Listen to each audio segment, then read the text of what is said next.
Graça e paz a todos, Pastor Flávio Soares aqui, em mais um devocional Caminhando com Cristo. Para você que está conosco pela primeira vez, seja muito bem-vindo. E você que já nos acompanha pelas mídias sociais, seja muito bem-vindo e traga mais um. No vídeo de hoje nós vamos falar sobre a soberania do Senhor, a importância de um devocional. Estudos comprovam que o contato diário com a palavra de Deus faz com que você se torne uma pessoa mais calma. Sendo assim, você é capacitado para controlar os seus impulsos e as suas emoções, vencendo vícios e comportamentos inadequados. Existem relatos que o contato diário com a palavra de Deus pode até mesmo trazer cura para o seu corpo físico e para a sua mente. Para que nós possamos compreender melhor o assunto de hoje, vamos de vídeo! Romanos capítulo 11, versos 33 ao 36. Essa é a mensagem do Caminhando com Cristo para o dia de hoje. Ó profundidade das riquezas, tanto da sabedoria como do conhecimento de Deus. Quão insondáveis são os seus juízos, quão inescrutáveis são os seus caminhos. Porque quem compreendeu a mente do Senhor, ou quem foi o seu conselheiro, ou quem lhe deu primeiro a ele, para que lhe seja recompensado? Porque dele, por ele e para ele são todas as coisas. Glória, pois, a Ele eternamente. Amém. O apóstolo Paulo, que também foi discípulo de Cristo, nessa carta aos Romanos, no desfecho do capítulo 11, ele tenta expressar com as suas palavras a imensurável grandeza do Senhor e a sua sabedoria. Porque o contexto desse texto diz que ele encerrou debaixo da desobediência tanto judeus quanto gentios para agir de misericórdia para tanto com um para com o outro. Não que ele não tenha conseguido se expressar, mas toda palavra, por mais nobre que seja, ela não há de se comparar com a grandeza do nosso Deus. Diferente de eu e você que precisamos, em um dado momento de nossas vidas, recebermos instrução e até enquanto respirarmos estamos aprendendo, o Senhor ele é diferente. Ele não precisa de conselheiros, ele não precisa de quem o instrua, ele não precisa de que ele ensine o caminho, porque ele é o caminho, ele é o resumo de todas as coisas, porque dele, por ele e através dele são todas as coisas. Todo poder, majestade, sabedoria, domínio e juízo estão no domínio dele. Então você pode até querer procurar algum atalho, só que o único caminho é ele. E esse caminho através de Cristo, e esse caminho através da cruz. Desde a fundação do mundo, bem antes de eu e você existirmos ou pensarmos, imaginarmos em sermos, o Senhor já tinha em vista um plano perfeito estabelecido para salvar a humanidade.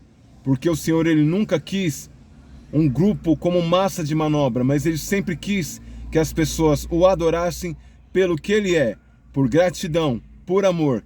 Ele nunca quis manipular ninguém, mas ele sabia o que habitava no homem, ele sabia a fragilidade do homem, só que ele tinha um plano melhor e ele executou esse plano melhor para alcançar as nossas vidas. Todo processo existem etapas, e com a primeira etapa do processo, o Senhor ele elegeu o povo de Israel como sendo seu povo, e o Senhor sendo o seu Deus. É porque o Senhor faz acepção de pessoas? Não. Mas ele precisava de um povo para servir de modelo para os outros. Modelo de obediência, modelo de culto, modelo de renúncia. Um povo modelo de como o Senhor interpreta a sua lei e os seus mandamentos. Um povo modelo de como andar em obediência, apesar de muitas das vezes eles não terem cumprido esse propósito da etapa.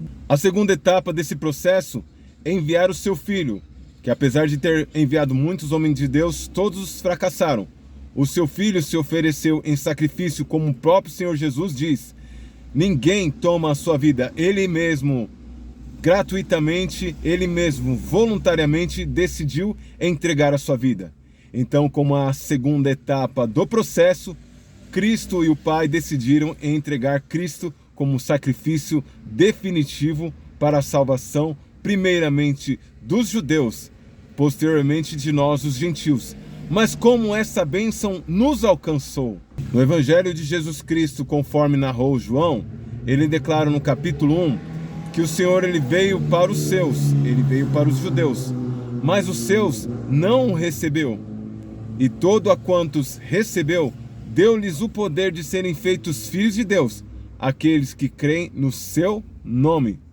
Então a rejeição dos judeus, pela infinita bondade e misericórdia do Senhor, que ele, sabendo todas as coisas, ele sabe presente, passado e futuro, sabia que os judeus iriam o rejeitar, porque eles esperavam um rei que arrancaria a cabeça do rei de Roma e devolveria o reino a Israel.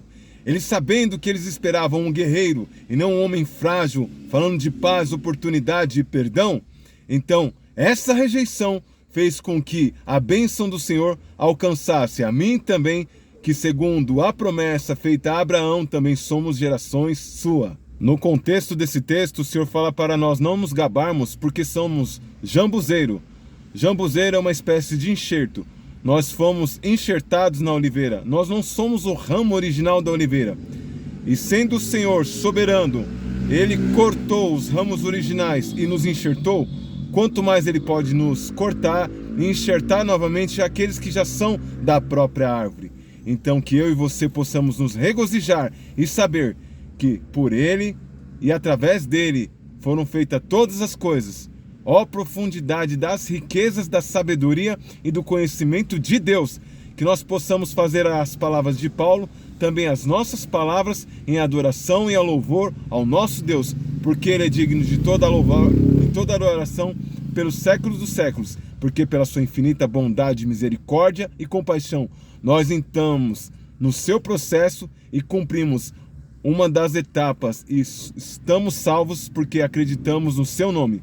A rejeição dele nos alcançou e a nossa posse no nome dele fez com que nós também tivéssemos direitos ao mesmo reino, mas que nós não venhamos nos gabar, e se for para se gabar, se vanglorie nele, porque ele é digno de toda adoração.